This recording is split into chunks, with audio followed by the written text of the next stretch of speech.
السلام علیکم جی، دادا پوتا شو کے ساتھ آپ کی خدمت میں حاضر ہیں۔ جیسا کہ آپ کو معلوم کہ اب تک کی خبریں اور ان خبروں پر ہمارا تھوڑا سا تبصرہ۔ سب سے پہلی خبر یہی ہے کہ ڈالر جو ہے وہ 279 اور 80 کے درمیان آگے کہیں سٹیبل ہو گیا ہے، تھوڑا سا اوپر جاتا ہے، تھوڑا سا نیچے جاتا ہے۔ آج اس کے اندر کوئی تبدیلی نہیں تھی، 279 اور 80 کے درمیان ہی پایا جا رہا تھا۔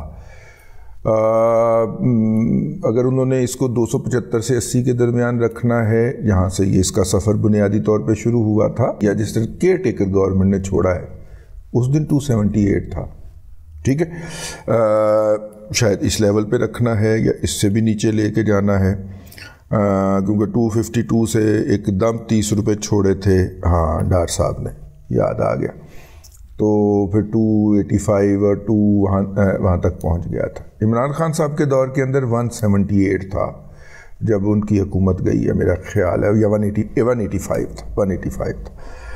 تو مطلب زیادہ موت تو کیئر ٹیکر، یہ جو پی ڈی ایم کی گورنمنٹ تھی اس میں پڑی تھی نا۔ ظاہر بہت ساری ادائیگیاں ہم نے روکی ہوئی تھیں، اور جب یہ حکومت بدل گئی تو باہر سے آنے والے بہت سارے پیسے جو تھے وہ باہر روک لیے گئے۔ ان پیسوں کی اب واپسی شروع ہو گئی ہے، اور ان پیسوں کی واپسی نیچرلی بھی ہونی ہے، کیونکہ دیکھیے آگے الیکشن آ رہا ہے، بہت سارے لوگوں نے پاکستان میں الیکشن لڑنے ہیں۔ ایک سیٹ کے اوپر ایٹ این ایوریج اگر ہم 3 لوگ بھی لگائیں، ٹھیک ہے، ایک پیپل پارٹی کا، ایک پی ٹی آئی کا اور ایک پی ایم ایل این کا، یہ 3 لوگ بھی لگا لیں ایک سیٹ کے اوپر، ظاہر ہے ساری سیٹوں پہ ساری پارٹیاں کھڑے نہیں کرتی، پھر انڈیپینڈنٹ بھی ہوتے ہیں، اور بعض جگہ پہ انڈیپینڈنٹ بہت زیادہ خرچہ کرتے ہیں۔ اگر ہم یہ بھی لگا لیں تو ان لوگوں میں سے بیشتر کی فنانسنگ پاکستان کے باہر سے آنی ہے، وہ پیسے ظاہر ہے لیگل طریقے سے بھیجے جائیں گے، اگر وہ اوپن مارکیٹ میں بھی آئیں گے، ہنڈی کے ذریعے بھی، حوالے کے ذریعے بھی آئیں گے، تو پھر بھی اوپن مارکیٹ میں آ کے وہ ڈالر جو ہے وہ بکے گا، اور کرنسی ڈیلر کے ذریعے جو وہ بھی اسٹیٹ بینک میں پہنچ جائے گا۔ اسی لیے اسٹیٹ بینک آف پاکستان نے کہہ دیا ہے کہ جناب اس زیادہ ترسیلات زر آئیں گی، اب سال کے باقی مہینوں میں زیادہ ترسیلات زر آئیں گی، تو اللہ کرے الیکشن جنوری میں وقت پہ ہو جائے تو اگلے 2-3 مہینوں کے اندر ہیوی قسم کی ترسیلات زر آئیں گی۔ الیکشن ہونے کی نشانی یہ ہوگی کہ میاں نواز شریف صاحب جو ہیں وہ الیکشن کے لیے کوالیفائی کر جائیں، اور ان کے خلاف جتنے بھی جعلی جھوٹے الزامات لگائے گئے اور ان کو رگڑا دیا گیا وہ ہٹ جائیں، اور وہ الیکشن کے لیے کوالیفائی کر جائیں، تو پھر الیکشن جو ہے وہ ہو جائے گا۔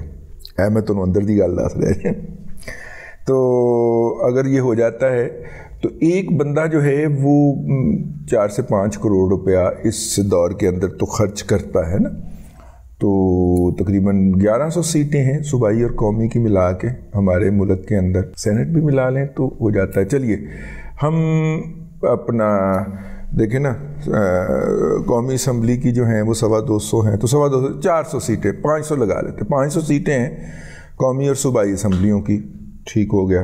نہیں یار، اگر قومی اسمبلی کی 250 ہیں تو یا 250 ہیں فرض کریں، تو اس سے ڈبل ہوں گی نا صوبائی اسمبلی کی، تو یہ ہو گئی تقریباً 700 سیٹیں ہو گئیں، تو 700 سیٹوں کے اوپر 3 کینڈیڈیٹ ہو گئے تو 2100 ہو گئی، تو آپ اسے 2000 کر لیں، 2000 کو اب ضرب دیں آپ 5 کروڑ سے، ٹھیک ہے، تو بہت سارے پیسے بڑھ دینے، یہ پیسے آنے ہیں اور اوور اینڈ اباو آنے ہیں، اور یہ معیشت کے اندر یہ گھومنے ہیں، ٹھیک ہے۔ معاشی پہیہ جو ہے وہ الیکشن کے نتیجے میں گھومتا ہے۔ سرکار نے بھی 25-30 ارب 80 ارب روپیہ خرچ کرنا ہے، بھائی سرکار نے 80 ارب روپیہ خرچ کرنا ہے، وہ الگ ہے اور یہ الگ ہے، تو بہت بڑی فائنینشیل ایکٹیویٹی ہونی ہے اس کی صورت کے اندر۔ لیں جی، نیشنل اپنا ٹیرف ڈسپیچ کمپنی، یہ جو ہے یہ جو ہوتی ہے جو بجلی بنانے والے اداروں سے بجلی خریدتی ہے، اور آگے جو ہے وہ ڈسکوز اور ان کو کمیونیکیٹ کرتے فراہم کرتی ہے، اس نے کیسا 1000 تاجکستان سے بجلی جو ہے وہ امپورٹ کرنے کا جو ہمارا منصوبہ ہے، اس کے کاسٹ اوور رن کر دیا کہ جس کاسٹ میں 5 سے 10 ارب روپیہ اضافہ ہو گیا ہے۔ یہ ہے جی اسٹیٹ بینک آف پاکستان نے، اب ظاہر ہے ڈالر کی ڈیویلیوشن ہوئی ہوگی، لیکن یہ ہے کہ ہم اپنی بجلی زیادہ بنا کے بیٹھے ہوئے ہیں، 1000 میگا واٹ ادھر سے بھی امپورٹ کی ترسیلاتی بجلی لائن بچھا لیں۔ ہم وہ ملک ہیں کہ جس نے ابھی تک بھاشا کی ترسیلاتی لائن جو ہے وہ مکمل نہیں کی، جس نے تھار کی ترسیلاتی لائن مکمل نہیں کی، اور ہم تاجکستان سے بجلی امپورٹ کرنے جا رہے ہیں۔ اور گیس کی سپلائی کا جو ہے، جو عمران خان صاحب نے 2019 یا 20 کے اندر پائپ لائن شروع کر دینی تھی چمن کے پاس سے اور کوئٹہ میں لے آنی تھی انہوں نے، ملتان میں آ کے ٹرمینیٹ کرنی تھی، کیونکہ انڈیا تو بھاگ جائے گا اس میں سے، لیکن وہ ٹرمینیٹ کرنی تھی ہم نے، اس کے اوپر کام ہی شروع نہیں ہوا، اور ابھی بھی کوئی اس پہ اوپر کام کرنے کی بات نہیں کر رہا۔ وہ آ جائے تو پاکستان کی جو گیس کی درآمد ہے اس سے نجات مل جائے ہمیں، LNG وغیرہ کی، لیکن اس پہ کوئی بات نہیں ہو رہی۔ اینی ہاؤ ہم کر دیتے ہیں اپنی طرف سے۔ تو اب آ جائیے جناب، اسٹیٹ بینک آف پاکستان نے جرمانے کیے ہیں 4 بینکوں کو۔ سب سے زیادہ جرمانہ جو ہے وہ UBL کو کیا ہے۔ انہوں کو کہا ہے کہ اپنے کرتوت چنگے کریں، اپنے اعمال بہتر کریں، اپنے بندوں کو تمیز سکھائیں۔ UBL جو ہے یہ جب بینک نیشنلائز ہوئے تو چھوٹے چھوٹے ریجنل بینکس کو ملا کے یونائٹڈ بینک بنایا گیا تھا، اور سب سے بڑا بدترین شکار رہا یہ یونین بازی کا۔ یہ وہ بینک ہے جہاں پہ بینک کے صدر کو ننگا کر کے کان پکڑائے گئے تھے اس کے ہیڈ آفس کے اندر، اور کوئی میمن صاحب ہوتے تھے جو اس کی یونین کے پریزیڈنٹ تھے، بہت بڑے بدماش تھے وہ۔ پھر بعد میں وہ میرا خیال MNA وغیرہ بھی منتخب ہو گئے تھے، سیاست میں آ جایا کرتے تھے۔ اور یہ جو اپنے ہیں نا سعید غنی صاحب، ان کے والد صاحب بھی یونین کا ہی کوئی کرتا درتا تھا۔ تو UBL جو ہے سب سے زیادہ اس لیے کیونکہ وہ یونین کے اندر بدتمیزی اور بدگوئی ہوتی ہے زیادہ تر، تو UBL جو ہے وہ اسی لیگیسی کو لے کے چل رہا ہے۔ اس کا سٹاف جو ہے وہ بہت بدتمیز ہے اور گندی گالیاں عورتوں کو دیتا ہوا میں نے خود اپنی آنکھوں سے دیکھا ہے۔ پیکو روڈ برانچ UBL، ٹھیک ہے، میں اکاؤنٹ اگل آ دیتی سی اس اکاؤنٹ میں جڑا اتنے کھلے آیا سی، ٹھیک ہے، کہ یار ان لوگوں کو سینس ہی نہیں ہے۔ اس کے بعد یہ دوسرا جو ہے وہ ہے جی بینک آف پنجاب کے کو ملا ہے، جرمانہ ہوا ہے، ان کے ہاں بھی اسی طرح کی کارروائیاں کی گئی ہیں اور پراپرلی مینٹین نہیں کیا گیا بینک کو۔ اس کے سربراہ جو ہیں وہ طیارے کے حادثے میں واحد سروائیور تھے، ہم اسی بات کو سیلیبریٹ کرتے رہتے ہیں، بینک ان سے نہیں چل پا رہا۔ تو دوسرا بدترین بینک جو ثابت ہوا ہے وہ بینک آف پنجاب ثابت ہوا ہے۔ تیسرا جی JS بینک ہے۔ JS بینک کا شیئر ویسے بھی 6 روپے کے ارد گرد دھکے کھا رہا ہے، 10 روپے کی فیس ویلیو والا شیئر، اور حالانکہ JS بینک نے بینک اسلامی کو خرید لیا۔ بینک اسلامی کا شیئر 14 روپے تھے اور JS بینک کا شیئر جو ہے وہ 6 روپے کے اوپر دھکے کھا رہا ہے، تو یہ اپنی جگہ کے اوپر ہے۔ JS بینک جو ہے وہ انہیریٹر ہے ہمارے ہاں بینک آف امریکہ کا۔ ہاں، بینک آف امریکہ ایک ہوتا تھا پاکستان کے اندر، بینک آف امریکہ کا انہیریٹر ہے، اس کی برانچز خرید کے جناب جہانگیر صدیقی صاحب، اللہ ان کو خوش رکھے، انہوں نے JS بینک بنایا تھا۔ JS ان کے جہانگیر صدیقی کے نام کے اوپر ہے۔ اور اس کے بعد پھر 9/11 کے بعد جتنی بھی امریکن ریمیٹنسز آئی ہیں ان میں سے بیشتر JS بینک کے ذریعے ڈسپرس ہوئی ہیں، تو بینک کی کریڈیبلٹی تو اچھل کے اور یا اس کی ورکنگ اچھل کے آسمان کو بجنی چاہیے تھی، اور اس کا شیئر تو پکڑا ہی جانا چاہیے تھا، لیکن JS بینک کا شیئر جو ہے وہ وہاں پہ کام کرنے والے لوگوں کی اعمال ناموں کے نتیجے کے اندر 6 روپے کے ارد گرد دھکے کھا رہا ہے، تو وہ تیسرے نمبر پہ جی جرمانے کے حساب سے۔ اس میں جو ہے اس کو زیادہ تر جرمانہ ہوا کہ یہ نو یور کسٹمر جو ہے انّے واہ اکاؤنٹ کھول دے لوگوں نے، اور نو یور کسٹمر ہوتا ہے کہ کسٹمر کی پوری چیکنگ کرنی ہے آپ نے، اس کے معیارات کو پورا نہیں کیا۔ اور چوتھے نمبر پہ شیخ مختار صاحب اپنے ہیں، ان کا ہے جی الائیڈ بینک، اس کو بھی یہ 4 بینکوں کو جی جرمانہ کیا ہے۔ جرمانہ پاویں 1 روپے دا ہوئے پاویں 1 ارب روپے کا جرمانہ ہوتا ہے، اور اس کا مطلب ہے کہ آپ مجرم ثابت ہو گئے ہیں۔ ویسے مجھے حیرت اس بات پہ ہوئی کہ حبیب بینک کا نام نہیں ہے اس کے اندر۔ ان 4 بینکوں میں سے بدترین بینکنگ ان کے علاوہ جو بدترین بینکنگ ہے وہ حبیب بینک کر رہا ہے، ٹھیک ہے۔ ویسے تو جیڑا چپ پنو وہی لال ہے، جدی دوم چکو۔ ہاں، اب دیکھیے بات یہ ہے کہ ان بینکوں کے اندر اگر آپ کے کسی کے ساتھ، ان کے کیا باقی بھی بینکوں کے اندر اگر آپ کے کسی کے ساتھ کوئی پرسنلائزڈ تعلقات نہیں ہیں تو پھر آپ کی زندگی اجیرن ہے، آپ 10 روپے بھی جمع کروانے جائیں گے اس بینک کے اندر تو وہ آپ کو اتنی سزا دے گا کہ آپ توبہ توبہ کر اٹھیں گے. تو بہرحال جی یہ تھا, میں نے کہا میں آپ کی خدمت میں عرض کر دوں.